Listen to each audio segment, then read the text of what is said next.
तासिर साहब, एक ऐसा एक खैबर पख्तूनख्वा इस पाकिस्तान की एक ऑब्वियसली वफाकी इकाई है, उसके अंदर जो दहशत गर्दी और जो मसाइल हैं वो इस वक्त आपके सामने हैं।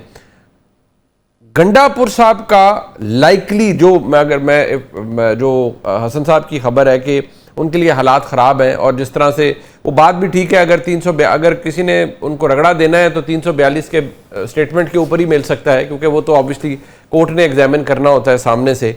और अगर वाकई उनको किसी केस में अच्छी या बुरी, छोटी या लंबी सज़ा हो जाती है तो उसका नतीजा ये है कि वो कन्विक्ट हो जाएंगे और फिर वज़ीर आला नहीं रह पाएंगे। ये कितना बड़ा दुरुस्त फैसला होगा या डिजास्टर होगा? और दूसरा साथ ये कि क्या गंडापुर साहब ने वाकई रेड लाइन जबूर की हैं जिनकी वजह से अब ये मकाम आ गया कि गंडापुर साहब के केसेस तो पुराने चल रहे हैं ना, यही नतीजा निकलना था, तो ये तो पहले भी निकल सकता था। आपने बड़े ये अहम सवाल पूछे हैं, दो तीन बड़े अहम है। इसके दो तीन सिनारियो हैं जो मतलब मेरे जहन में है, या कुछ का मुझे भी इल्म है छोटा सा। हसन अयूब जो बात कह रहे हैं वो बिल्कुल ठीक कह रहे हैं। ये चल चलो जो है अभी ये चीजें क्विकन हुई है, प्रोसेस तेज हुआ है। अदरवाइज गंडापुर साहब पे ये कांटा जो है या लग गया था दिसंबर में सब जी। और ये कांटा लगाने वाले जो है इमरान खान साहब खुद थे। शेर अफजल खान मरवत साहब हमारे शो में थे, उन्होंने इंकशाफ किया था। ये मैं सुनी सुनाई बात भी नहीं कह रहा, गुजराया भी नहीं कोर्ट कर रहा। उन्होंने ये कहा था जनाब कि गंडापुर साहब जो है दिसंबर में ही वो छोड़ना चाह रहे थे वजारत आला। इमरान खान साहब से मिलने गए, इमरान खान साहब ने उन्हें कहा कि जनाब कि मेरी बेगम साहबा बुशरा साहबा जो है दोबारा जेल में जो आई है ये तुमने भिजवाया है। इमरान खान साहब ने उस वक्त गंडापुर साहब को मुंह पे कहा था, जो कोर्ट किया मुझे बाद में शेर अफजल मरवत साहब ने।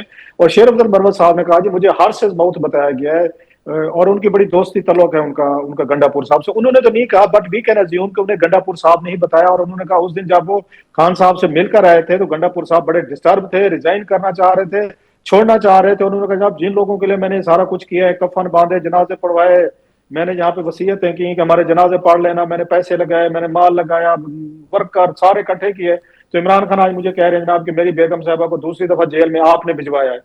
सो वो तो उस वक्त के बाद वो अपनी काउंट डाउन शुरू है उनका गंडापुर का उनका। Now it was a matter of time कि अब इमरान खान साहब जो है उनको रखना चाहते हैं। किस दिन वो कहते हैं कि जनाब गंडापुर साहब इस्तीफा दें, वो तो कहते हैं मैं इस्तीफा देने को भी तैयार थे। सो गंडापुर साहब was not in a mood to defy. अगर उन्हें इमरान खान साहब भी कहते, जिस दिन कहेंगे वो मेरा ख्याल है, जो मेरी मतलब मुझे समझ आती है, वो इस्तीफा दे देंगे वहां पे। और दिसंबर से उनको इस चीज का पता है। और उनके खिलाफ जो है सबसे बड़ी फोर्स जो हुई है वो बुशरा बेगम साहबा है। कि बुशरा बेगम साहबा ने, आपको पता है सारे, मरियम नवाज भट्टू साहबा ने जो उनकी बहन है, उनकी अगर सारी उनकी मरियम भट्टू साहबा जो है, उन्होंने भी ये बात उन्होंने अपने कई बार ट्वीट में किया कि मेरी बहन को अगवा करके ले गए, जबरदस्ती ले गए, फलां किया, यूं किया, ऐसे और बहुत सारी चीजें जो थी। तो उससे पता चल गया था कि बुशरा साहबा जो है वो एक साइड पे है।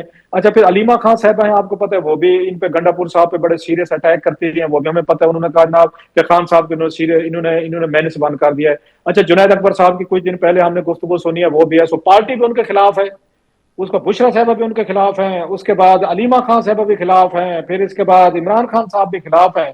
तो बाकी क्या बच जाता है गंडापुर साहब के लिए? एक चीज थी सपोजली जिसकी तरफ आप इशारा कर रहे हैं कि शायद एस्टेब्लिशमेंट भी नाराज हो गई है। मैं जाती तौर पर समझता हूँ, नेवर मेट गंडापुर साहब, मेरी कभी मुलाकात नहीं। ये वो जिस तरह के मैवरिक है हम उनको देखते रहते हैं जी। अगर गंडापुर साहब इस वक्त हटाया जाता है तो ये आप उसकी उसकी एक तो गंडापुर साहब की अगर सपोर्ट हो रही, दूसरा पीटीआई को आप स्ट्रेंथन करेंगे कि इन गंडापुर साहब की वजह से पीटीआई के अंदर जो मेरा ख्याल है एक टूट फूट हुई है। जिस तरह के उन पर इल्जाम लगते हैं कि वो एस्टेब्लिशमेंट से भी मिलते हैं, वो पार्टी के साथ भी हैं, वो सबके साथ है, जो उनकी मजबूरी है, क्योंकि इमरान खान की मर्जी के बगैर वो बंदा कुछ नहीं करता। मैं आज भी कहने को तैयार हूँ फौज से, हालांकि उनसे पूछे बगैर ना मेरा कभी उनसे तल्लुक रहा, मीटिंग मुलाकात हुई है, जितनी भी उन्होंने मुलाकातें फौज से की होंगी, उन्होंने कर्नल से मिले हों, जनरल से, जिससे इमरान खान साहब की मर्जी से मिले होंगे, उनसे नाम लेकर बिल्कुल मिले ऐसे होंगे ही, और उनको पूछ कर मिले होंगे। ये बिल्कुल मुमकिन ऐसे, नहीं है कि गंडापुर साहब जो है बिल्कुल ऐसे ही। डिफाई करें। जो बाद में इनके पार्टी के लोग जो कहते हैं तो गंडापुर साहब मिला हुआ है, अलीमा खान साहबा कहती है, मैं कहता हूँ, आप कहते हैं, दीगर नो। वो अभी आप देख लें कि इमरान खान साहब ने उनको सेनेट के वो नाम दिए ना सर, बिल्कुल। अब 6 के 6 नाम थे और दरमियान में कई उसकी हमने स्टोरियां सुनी, ये वो नहीं है, ऐसे नहीं है, वैसे तैसे। क्या हुआ सर? अल्टीमेटली पता चला इमरान खान साहब ने वो नाम दिए थे और उन्होंने सबको कामयाब करवाया। सो गंडापुर साहब ने एक और बात की थी, उन्होंने कहा जनाब कि ये 3 महीने के अंदर या खान साहब ये बहर होंगे या मैं इस्तीफा दे दूंगा, छोड़ दूंगा। Because he knew that it's coming. Khan साहब उसको किसी से हटाए, उनको एस्टेब्लिशमेंट हटाना चाहती है, नहीं हटाना चाहती, इट्स इररिलेवेंट और ना उनके लिए मैटर करता है। उनके लिए बड़ा बम, अगर उनको अदालतों के जरिए, जैसे हमारा भाई हसन अयूब कह रहे हैं, अगर उनको अदालतों के जरिए पनिश किया जाता है, हटाया जाता है, it's not going to affect him.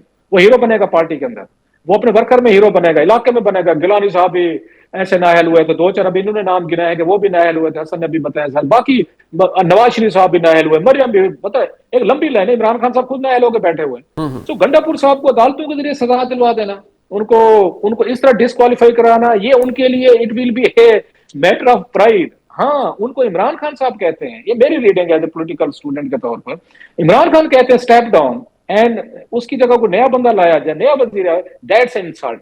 ये इंसल्ट होगी, ये उनके लिए बहुत बड़ा पॉलिटिकल एक ट्रॉमा भी होगा, एक उनके लिए बहुत बड़ी एक एक एम्बेरसमेंट भी होगी, अपने वर्कर के सामने होगी, अपने इलाके में होगी, अपने दोस्तों में होगी, अपने वोटर के सामने होगी। लेकिन अगर एस्टेब्लिशमेंट चाहती है कि जो गंद पड़ा हुआ है इस वक्त यहाँ पे पीटीआई के अंदर, जो कि बहुत बड़ा पड़ा हुआ है माशाल्लाह, इस वक्त अगर 600 लीडर हैं तो 600 लीडरों ने अपनी पार्टियां बनाई है, विद इन ग्रुप। जी जी जी बिल्कुल। अगर वो चाहती है तमाशा लगा रहे तो मेरा ख्याल गंडापुर साहब से बेहतर, तो गंडापुर साहब जो है इस वक्त सबसे ज्यादा, जो मैं कह रहा हूं कि जो एंटी एस्टेब्लिशमेंट दो बड़ी फोर्सेज हैं सपोजली, एक उसमें लीमा खान साहब हैं, एक इसमें वो भी रोजाना बात करते हैं, और दूसरे बुशरा साहब हैं, वो उन दोनों के खिलाफ है। तो मुझे समझ नहीं आती कि गंडापुर साहब का एस्टेब्लिशमेंट के तो नेचुरल एक अलायंस बनता है, जिसकी पार्टी के लोग भी बात करते हैं कि मिला हुआ है। अगर वो गंडापुर साहब को सिर्फ इस वजह से हटाते हैं कि उन्होंने 2-3 दिन पहले कुछ बातें की हैं, उन्होंने एस्टेब्लिशमेंट के हवाले से डॉन लीक्स टू टाइप बात की है, इस पे सिर्फ गुस्से में आ गए कि अब इनको हमने शहद की बोतलों पे हमने इनको डिस्क्वालीफाई कराया, that will be medal for him, ये मेरी राय है। ठीक, अच्छा, become a hero in party. ठीक। सो अगर इमरान खान साहब हटाते हैं, जो कि हटाएंगे किसी ना किसी, अब उनको टाइम नहीं मिल रहा, स्पेस नहीं मिल रही, मौका नहीं हो रहा कि मैं किस वक्त में गंडापुर साहब करूं। अच्छा, बाकी उन्होंने चीजें सारी कर दी हैं, ठीक। लेकिन खान साहब को यह खतरा है कि इनको हटा के, जिसकी बात अभी उसने की भी है गंडापुर साहब ने, कि भाई साहब फिर मुझे हटा के दिखाएं, क्योंकि वो वजीर आला है, 4% उसकी जेब में भी है। बिल्कुल है, बिल्कुल। अच्छा, मैं जरा, क्योंकि हसन भी मुझे लगता है इस पर कुछ रिफ्लेक्ट करना चाहते हैं। एक तो हसन साहब मुझे ये बताएं कि हम सुन रहे हैं, बल्कि सुन क्या रहे हैं, नजर भी आ रहा है कि बहुत से एमएनए एमपीए साहिबान के सर पे तलवार लटक रही है 9 मई के केसेस की। तो अगर 9 मई के केसेस के अंदर एक फैट लॉट खैबर पख्तूनख्वा के कुछ एमपीए साहिबान भी उसमें आ जाते हैं, तो वैसे भी तो अददी अक्सरियत कम हो जाएगी पीटीआई की खैबर पख्तूनख्वा के अंदर।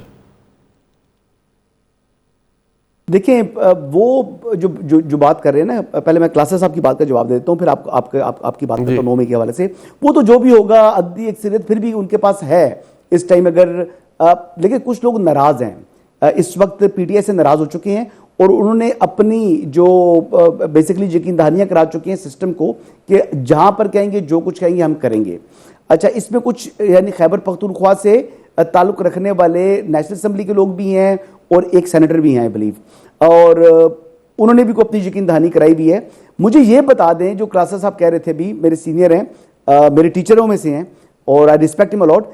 पीटीआई में कौन सा आदमी ऐसा है कि जो कि एस्टैब्लिशमेंट के साथ नहीं मिला हुआ, जो बेसिकली अंदर खाने अपनी वफादारी और अपना जो है मुकम्मल इत्मीनान दिलाते हैं? अलीमा खान साहिबा, आपको लगता है कि वो एंटी एस्टैब्लिशमेंट है? वो सारा दिन अभी तो बोल रहे थे, उनके पास उनका मोबाइल क्या था?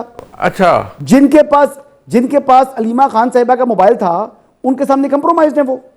अच्छा, मैं तो ये बात कई दफा कह चुका हूं।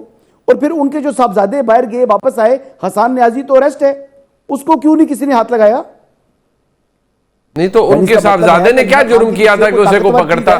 नहीं, उनके साहबजादे ने, अलीमा खान साहिबा के साहबजादे ने ऐसा क्या किया था? पेंट वाली, जी जी, पेंट लहराई थी हसन न्याजी ने, तो पकड़ाई तो उसने थी, इनके साहबजादे ने। अच्छा अच्छा, वो पेंट पकड़ाने वाला तो इनका बेटा था ना, अलीमा खान साहिबा का।